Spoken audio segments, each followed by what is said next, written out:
She was on her knees in the dry grass, clutching a fence post like it was the only thing keeping her alive. Her dress was torn, dirt ground into the fabric, and her breath came out in short, broken gasps. Blood had smeared along her forearm where the barbed wire bit her, and her face was twisted in pain and fear. A man more than twice her age knelt behind her, one hand holding the torn fabric at her side to keep her steady. From a distance, it looked wrong. It looked like the kind of thing that made men stop, stare, and reach for their guns. The girl turned her head just enough for her voice to crack. "I've been aching down there," she said, barely louder than the wind. Silas Mercer froze the moment the words left her mouth, not because of shame, not because of desire, but because he knew exactly how that sentence could sound to anyone watching from the road. He loosened his grip on the fabric and spoke low, steady, the way you talk to a spooked horse. "Easy now," he said. "Don't move yet." The girl swallowed hard and pointed with shaking fingers. "Right here," she added, touching the side of her hip. "It hurts bad." Only then did the picture change. Only then did the truth start to settle in. This wasn't a man taking advantage of a helpless girl.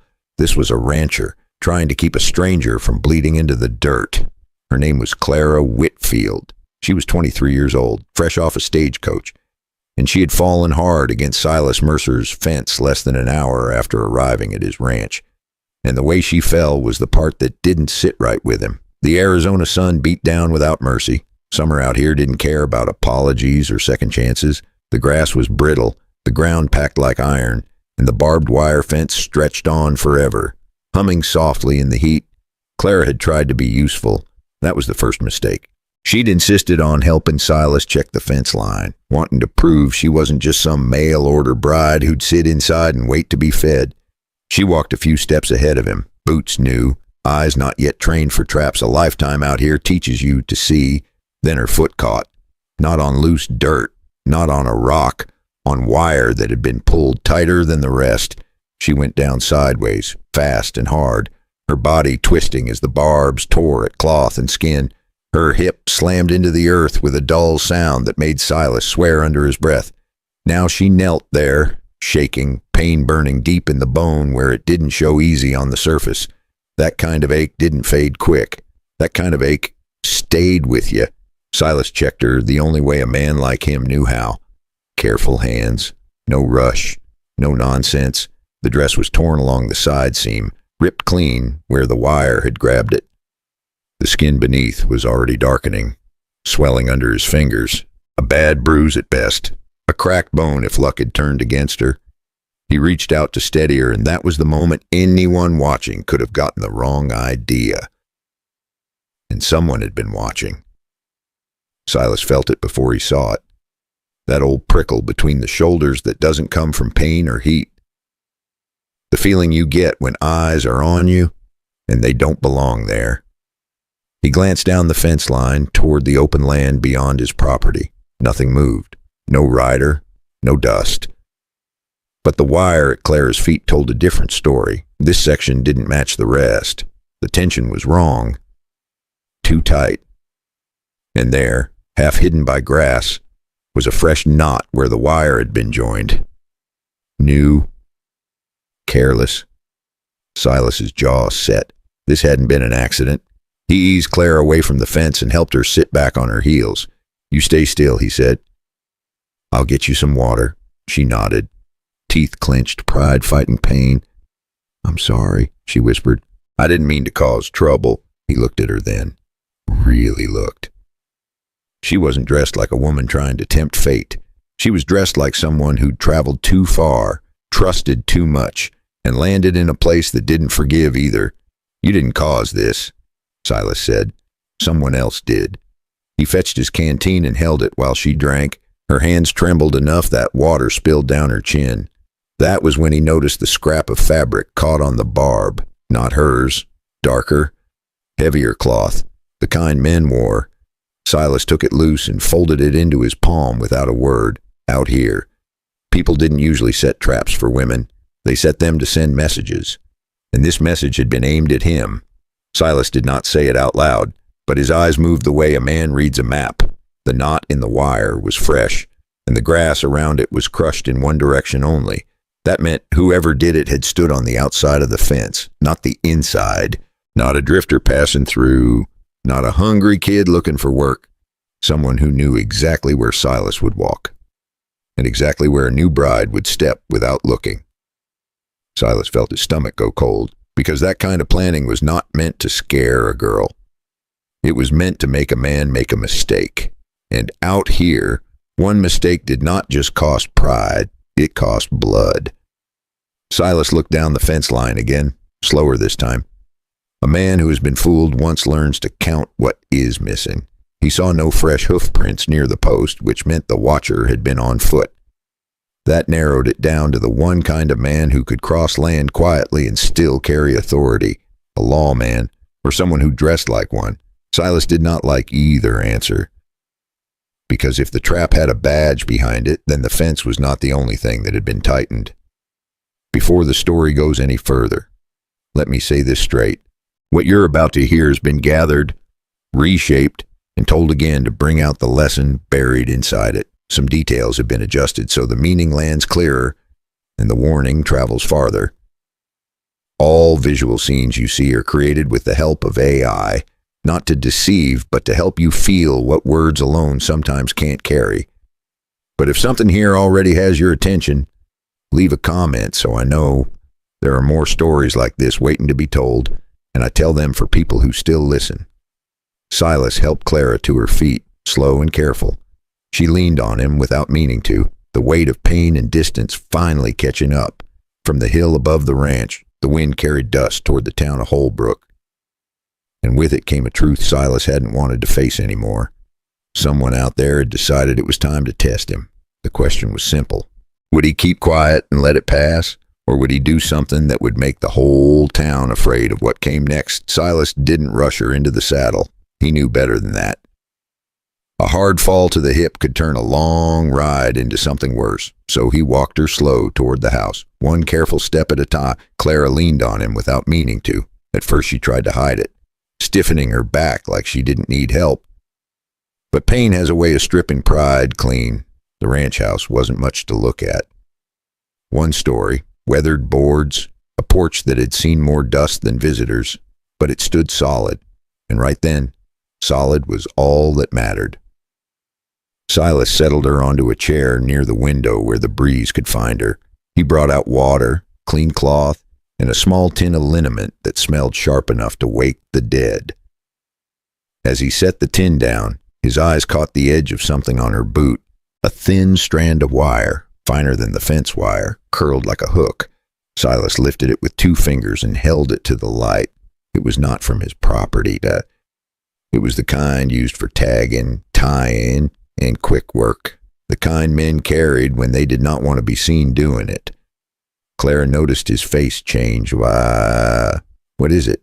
she asked. Silas set the strand down and kept his voice calm. "Nothing you did," he said. Then he looked past her, toward the window, as if the glass could show him the future. "Just proof this started before you ever got off that stagecoach. Outside." The horse shifted, then went still. Silas knew that kind of still. Animals go quiet when something is wrong. He crossed to the window and looked out without moving the curtain much. Far off, near the rise where the road bent toward Holbrook. A rider paused, just a shape, too distant for a face, but not too distant to watch. The rider stayed long enough to be sure Silas had noticed. Then he turned and drifted away like smoke. Clara followed Silas's gaze and felt the room turn colder. She watched him with the quiet focus of someone still deciding what kind of man she'd landed with. Most men her age had been stories on paper, words written neat and hopeful. Silas was real, and real came with scars and silences you couldn't smooth over with ink. "You don't have to fuss," she said softly. He gave a small grunt that might have been a laugh once. "Out here," he said, "fussing is how you stay alive." He checked the bruise again, careful not to press where it hurt most. It was deep, already turning the color that promised a long ache ahead. "You'll be sore for a spell," he said, "but you'll heal." Clara nodded, then surprised him by asking, "Do people ever mean to hurt each other out here? Or is it just the land doing its work?" That question sat heavier than it should have. Silas rinsed his hands and dried them slow. He didn't answer right away. Sometimes, he said at last, the land gets blamed for things men do on purpose. She looked down at her lap. That wire, she said. It felt wrong when I stepped on it. Silas met her eyes then. She wasn't imagining things.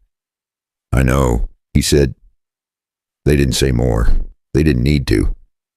A little while later, when the worst of the shaking had passed, Silas hitched the wagon. The sun was already leaning west, but Holbrook was still busy at that hour, and Clara needed proper salve.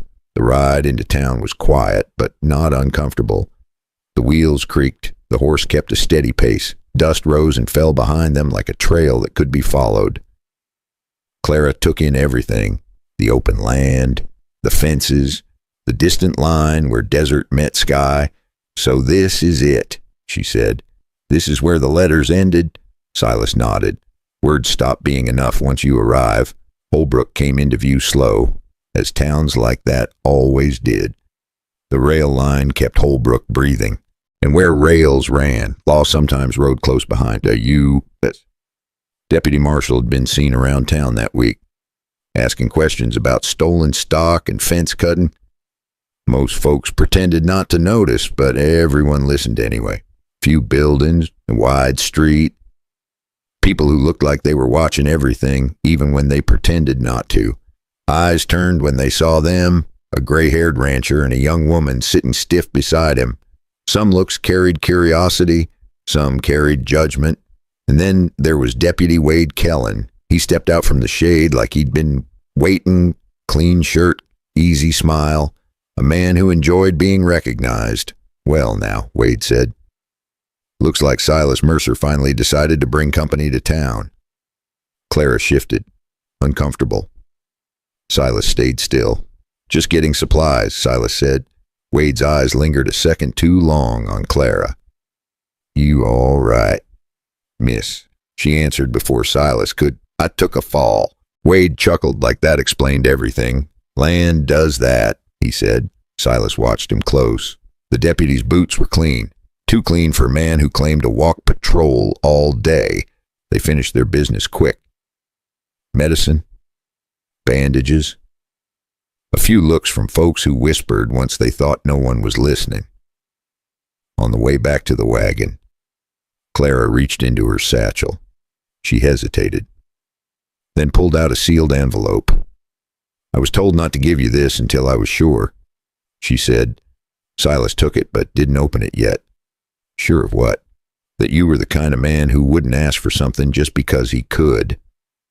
He nodded once. That night, the ranch didn't sleep easy. Wind rattled the boards. The horse stamped once in the dark. And somewhere beyond the fence line, a rider passed slow enough to listen.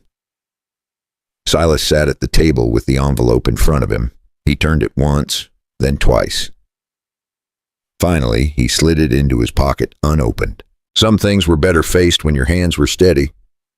Clara lay awake, staring at the ceiling, hip throbbing in time with her heartbeat. She knew then that coming west hadn't been an escape. It had been a choice, and choices, she was learning, carried weight. Before we move on, if you find yourself settling into this story, this is a good time to say it. If you want to hear more like this, consider subscribing. No rush, no pressure. Just a way to make sure the next story finds you when you're ready, and wherever you're listening from. Take a moment, maybe sip your tea or coffee if it's still early. Tell me what time it is where you are and where you're listening from, because this story is only just beginning. And the road ahead is rougher than it looks. Morning came dry and already hot, the kind of heat that made even the flies move slow. Silas was up before the sun cleared the low hills. Habit did that. So did worry. He stepped out onto the porch with a cup of coffee that had gone bitter long ago and looked toward the fence line. Nothing moved. That bothered him more than if something had. Claire woke to the sound of boots on wood. Her hip screamed when she swung her legs down, a deep ache that felt older than a single night. She bit down on it and stood anyway. Silas noticed. He always noticed. You stay put today, he said. No fence work, She gave him a look that said she had crossed half a country to not be told what she could not do, but she sat back down all the same. He took a slow walk along the fence by himself, not to fix anything, just to read it. A fence tells a story if you let it, where it sags, where it is too tight, where hands have been that do not belong. About 50 yards from where Clara fell, he found it again. The same careless knot, the same fresh scrape on the post, and boot prints, not ranch boots, city-made, hard soles, at least 3 men. Silas straightened and scanned the land, wide open, no cover worth mentioning. Whoever set the trap had not been hiding. They had been sending a message. By mid-morning, dust showed on the road. Riders, 4 of them. They did not come fast. They came like they had a right to be there. Silas waited by the fence, hands loose at his sides. No gun drawn, no hurry. The lead rider tipped his hat without warmth. "Morning," he said. Silas nodded. "Road runs past here," he said. "You missed it." The men laughed like this was friendly, like this was nothing. Horse threw a shoe. One said, "Thought we might water up." Silas looked past them, toward the trough. "You should keep riding." The laughter stopped. That was when the first man stepped too close, just enough to test. Silas did not swing wide. He stepped in, short, hard. The man went down choking on dust and surprise. The rest moved then, fast and sloppy. There was no dance to it, just weight and balance and knowing where to put your hands. One man grabbed Silas from behind and learned quick that age does not mean weak. An elbow found ribs, a heel found a foot. Clara watched from the porch, heart hammering. She saw one of the men circle wide, trying to get behind Silas. Her hip still burned, so she did not run. She grabbed a handful of gravel from a tin by the steps and flung it hard. It did not hit like a miracle shot. It stung eyes, made the man blink and turn his head, and that was all Silas needed. Silas drove him back into the fence post, wood and wire doing the work with him. Even so, a fist clipped Silas high on the shoulder, and his face tightened with real pain. He did not look like a young man winning. He looked like an older man surviving. Men on the ground, dust hanging in the air. Silas stood breathing heavy but steady. He rolled his shoulder once, and the wince told Clara this had a cost. He looked at Clara. Not angry, just serious. Go inside," he said. The men scrambled up. Pride hurt worse than bodies. The lead rider spat. "This land won't be yours long," he said. Silas stepped closer until the man could smell him. "You tell whoever sent you," Silas said. "That next time I won't be this patient." They rode off hard. Silas walked the fence again once they were gone. One of the men had dropped something, a small metal clamp, scuffed and bent, not ranch gear. Railroad issue. He had seen the same hardware on rail crews outside town. Silas turned it over in his hand, jaw tight. This was bigger than he hoped. Clara came out slow, leaning on the door frame. "You didn't start that," she said. "No," Silas said, "but it started now." She reached into her pocket and pulled out the scrap of fabric she'd taken from the wire the day before. She held it up. "One of them," she said, "the one who didn't talk much. That's his."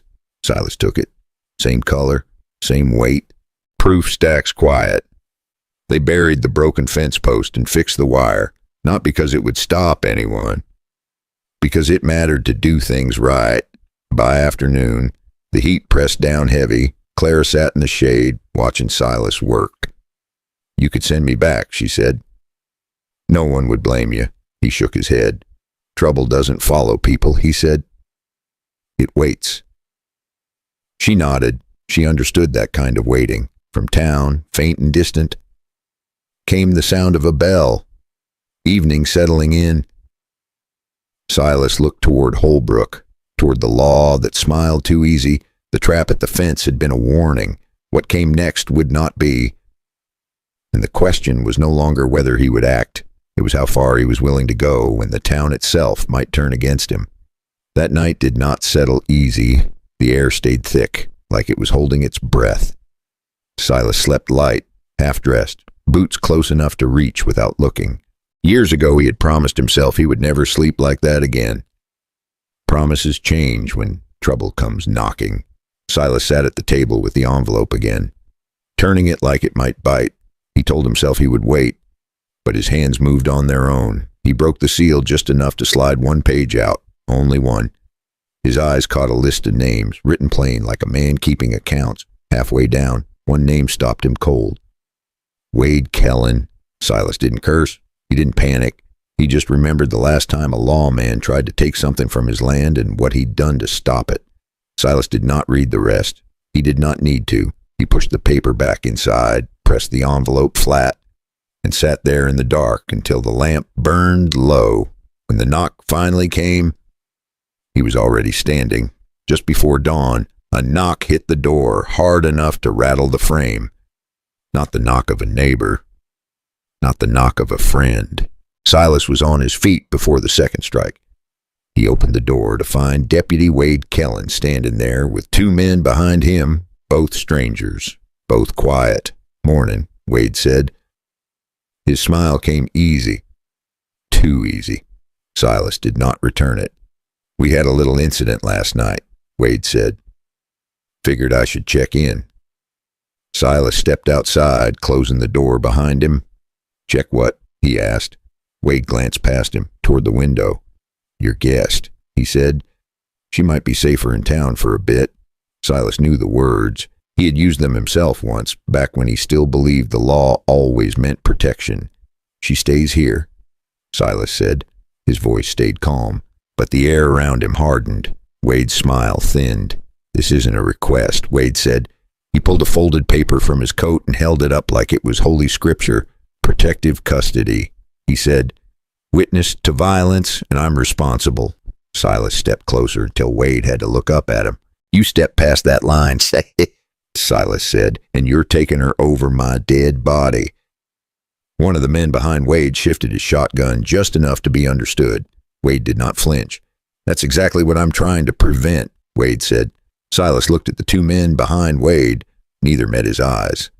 "You don't need help," Silas said. "You need permission." Wade's smile thinned. "You always were sharp," he said. "That's why this has to be done proper." He raised his voice just enough for Claire to hear through the door. "Miss Whitfield," Wade called. "Best you come with us." The door opened a crack. Claire stood pale but steady, hip wrapped tight, eyes clear. Claire looked from the paper to the shotgun, then to Silas. She saw what the town would call it if blood spilled on his porch. She swallowed once and lifted her chin.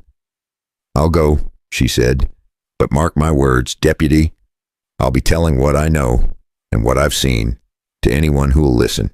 Not because I trust him," she added, eyes on Wade, "but because I won't have men dying over me today." Silas's jaw worked like he was chewing on something bitter. He gave a single tight nod, the kind that says I understand, but I don't accept it. Wade nodded like a man who had just won a small bet. "Neither do we," he said. "They took her without touching her." That was the trick of it. Everything looked clean, lawful. Silas watched the wagon roll away until the dust settled. Then he stood there a long time after. By midday, the town knew. People always did. They knew Clara had been taken in for her own good. They knew Silas had fought men at his fence. They knew something was shifting, and most of them did not like it. Silas rode into Holbrook slow. No hurry, no gun on display. He tied his horse in front of the main street and walked straight to the center of town, to the post where notices went up. Lost stock.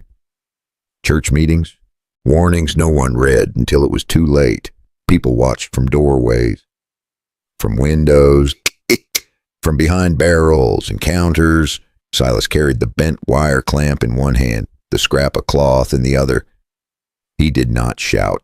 He did not threaten. He drove a nail into the post and hung the clamp where everyone could see it. Then the cloth. "This was cut," he said, voice carrying without effort. "This was tied wrong." A few men shifted. A few women looked away. Silas continued. "This is how traps get set," he said. "Not by accidents, by hands." Someone muttered that it was none of his business. Silas turned slowly. "It became my business when it nearly broke a young woman's hip," he said. The name did not matter. Everyone knew who he meant. He stepped back, letting the objects speak for themselves. That was the moment fear crept in. Not loud, not sudden. Fear, like the first drop of rain that tells you a storm is already on its way. From the far end of the street, Harlan Voss appeared, well-dressed, calm, surrounded by men who did not look nervous at all. "Silas," Voss said, spreading his hands and making a show.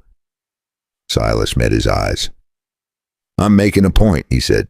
Voss smiled for the crowd. "Land disputes happen," he said. "Fences get adjusted, water gets shared. Not like this," Silas said. Voss stepped closer. "You're a smart man," he said quietly. "Smart enough to know when to stop." Silas did not answer. By evening, the town was restless. Doors closed early, voices dropped low. And just after dark, someone screamed. They found the rope hanging from a beam near the livery, empty. Swaying, a warning without a body. No note, no explanation. Everyone understood. Silas stood at the edge of the crowd, jaw tight. He did not need to ask who had done it. Back at the small room where Clara was kept, she sat alone on a narrow bed. Deputy Wade stood outside the door, humming to himself. Clara reached into her bag and took out the letter, the one she'd carried all this way. She read it again. Names, dates, payments, and one line that made her breath catch. Wade Kellen, outside the town of Holbrook, held its breath. Silas looked at the empty rope and knew the line had been crossed. The next move would not belong to the men who set traps in the dark. It would belong to the man who was done being tested. The rope was gone by morning. Cut down clean, like it had never been there, but the fear stayed. Silas rode out before the sun climbed high. He did not tell anyone where he was going. Men who explain themselves too much rarely get anything done. The trail toward the high ground was dry and narrow. This time of year, water meant everything, and anyone who controlled it controlled the land around it. Silas knew the place, a shallow basin tucked against the edge of the painted desert. Not much to look at unless you were thirsty. He reached the rise just after noon. That was when he saw the new fence. Fresh post. Wire pulled tight. Too tight. A man sat his horse near the gate, rifle resting easy across his lap. Another stood in the shade of a rock outcrop. They were not nervous. That told Silas more than words ever could. He stopped where they could see him plain. Hands low, posture calm. "This water doesn't belong to you," Silas said. One of the men smiled. "It does today." Silas did not argue. He stepped back and waited. People like this always talked eventually. "Rail lines moving," the man went on. "Cattle contracts are coming with it." Silas nodded once. "That fit? You choke the small ranches," Silas said, "and there's more grass for you." The man shrugged. "World works how it works." Silas turned his horse and left. No threat, no show. He had seen enough. He rode back toward town slower than he liked. His shoulder burned where a fist had caught him wrong days before. Age made itself known in small ways like that. Halfway back, he spotted the wagon pulled off near a stand of scrub. He knew it before he reached it. Clara sat inside, hands folded, jaw set. Deputy Wade stood nearby, talking too easy. Silas dismounted. "You done with her?" he asked. Wade smiled. "Just keeping her safe." Clara met Silas's eyes. She gave a small nod. That was enough. They didn't argue. Wade waved them on like this was a courtesy. He did it because the town was watching now, and even a crooked deputy had to look clean in daylight. They rode together without speaking for a long stretch. The sun leaned west. The land went quiet. "You saw it," Claire said at last. "I did." "They're taking the water." "Yes." She pressed her lips together. "And if they take that, the rest follows." Silas glanced at her. She was young, but she was not blind. They stopped at the edge of a dry wash. Silas helped her down. Her hips still ached, but she moved steadier now. He handed her the canteen. "You don't have to stay," he said. She drank, wiped her mouth, and handed it back. "I didn't come all this way to run," she said. That settled it. They moved back toward the water as the light faded. Not to fight, not yet. They crept close enough to see the men change shifts, to count rifles, to learn habits. A shout broke the quiet. Someone spotted them. A shot cracked the air. TT. High. Warning. Silas shoved Clara down behind a rock and returned fire once. Not to hit. Just to say he could. The men scattered, cursing. They pulled back fast. Too fast to be brave. They did not chase. By the time they reached the ranch, night had settled thick. Silas tended his shoulder in the lamplight. Clara watched him work with the careful attention of someone who had seen enough pain to respect it. "You always do things this way?" she asked. "Slow." He smiled thin. "I only look slow," he said. She reached into her bag and took out the letter again. She laid it flat on the table. I read it all. She said, "There's more here." She pointed to a name, a payment date. "This lines up with the water claim," she said. "In the rail contract." I should have studied it. She was right. They didn't just plan this. He said, "They timed it." She nodded. "They counted on people being tired," she said, "and scared." Silas leaned back in his chair. The room creaked with him. He had tried being quiet. It had not worked. "I can't stop them alone," he said. Clara did not hesitate. "You won't be," she said. Outside, a horse whinnied, then another. Silas reached for his rifle. Shapes moved beyond the fence. Men. Watching. Testing. Clara stood beside him, not behind. Silas felt something shift then. Not fear, not anger. Resolve. If the water was the heart of this land, then that was where the truth had to surface. And when it did, everyone would have to choose which side they stood on. The men did not ride, and that night they waited. That was how Silas knew the end was close. Men who believe they own the land always wait for you to blink first. Morning came quiet. Too quiet.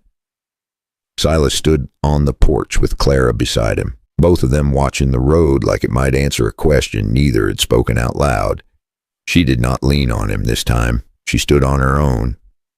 "You ready?" he asked. She nodded. "As I will ever be." They rode into Holbrook together. Not fast, not hiding. People saw them coming and stepped aside, some out of fear, some out of respect, most out of habit. The truth has weight when it finally shows up, but it does not always get welcomed. Silas laid the letter out on the counter of the general store where folks could see it. Names, dates, payments, and the rail clamp beside it like a nail in a coffin. Some people leaned in. Some people shook their heads like they had seen too many promises die. A couple of men muttered that Silas was stirring trouble for attention. Silas let them talk. He had learned a long time ago that pride is loud and proof is quiet. Then Clara stepped forward and placed the scrap of cloth beside the clamp. She held up Wade's coat sleeve as he arrived. And the town saw the match in color and weave without needing a lecture. Deputy Wade tried to laugh it off, but his laugh sounded thin. He reached for the paper like he could snatch the truth back into his pocket. That was when the store owner blocked him. Not brave, just tired. Wade's eyes flashed, and his hand drifted toward his holster. Silas did not draw. He simply shifted his stance, and the room felt the difference. Outside, boots hit the boardwalk fast. Harlan Voss's men were coming, not to debate, but to erase. A bottle smashed somewhere in the street, and the sharp smell of lamp oil rolled in with the dust. They were going to burn the evidence and call it an accident, the same way they'd called Clara's fall an accident. But the railman had been watching this town all week, same as the rumor said. The U.S. Deputy Marshal stepped in from the doorway, badge plain, voice quiet. And that quiet hit harder than shouting. Wade stopped moving. Voss tried to smile like it was all business. But business does not smell like lamp oil and fear. When one of Voss's men raised a rifle outside, a single shot cracked from the street, high and clean, and that rifle hit the dirt. No gore, no glory, just a lesson that the game had changed. By the time the sun dropped low, the water gate was not opened by one hero. It was opened by 3 ranchers and 2 town men who had finally decided they were done being afraid. The water ran again, not because the world turned kind, but because enough people chose to stand where it counted. People lingered in the street that night, talking low, laughing a little. Fear does not vanish, but it loosens its grip when someone stands up to it. Later, back at the ranch, Silas and Clara fixed the fence where she'd fallen. They replaced the wire with care, not too tight, not careless. That mattered. "I think this is where it started," she said. Silas nodded. "And where it ends." They stood there for a long moment, watching the sun slide down over the land. No rush. That night, the house felt different. Not full, just right. Now let me step out of the story for a moment and speak plain. I have told stories like this for a long time, and I have learned something that never seems to change. Most people are not looking to be heroes. They are just trying to live without regret. Silas did not wake up wanting trouble. He woke up wanting peace. And sometimes the only way to get peace is to face what scares you instead of stepping around it. That is a lesson worth carrying. I'll tell you what I keep thinking about. Most of the time, the trouble that ruins a man is not the loud kind. It is the quiet kind he keeps stepping around. And one day he wakes up and realizes he's been practicing surrender. Another lesson is quieter, but just as important. Strength does not always look loud. Sometimes it looks like patience. Sometimes it looks like kindness that does not ask for credit. Clara did not come west to be rescued. She came to decide who she would become, and that choice gave her more power than fear ever could. How often do we underestimate people because of their age or their past? How often do we underestimate ourselves? Silas was 57 years old. He could have told himself it was too late. He could have stayed quiet and kept his head down. Instead, he chose to live in a way he could respect when the day was done. That matters. Because at the end of the road, what stays with us is not comfort, it is character. As you think about this story, ask yourself a few things. What line would you refuse to let someone cross? What would you stand up for even if it made others uncomfortable? And who would you stand beside when it counted? Those questions do not belong to the past. They belong to today. If this story gave you something to think about, take a moment and let me know. A simple like helps more than you might think. And if you want to hear more stories like this, consider subscribing to the channel. Not for numbers, for the conversations that happen when people still listen. And wherever you are right now, take a breath, look around, be grateful for the ground under your feet. Silas did not win because he was the strongest. He won because he refused to lie to himself when it mattered. Then decide one small thing you can do tomorrow to live a little straighter. Because the truth is this, we do not always get to choose the world we live in, but we always get to choose the kind of person we are in it. And sometimes that choice changes more than just our own life.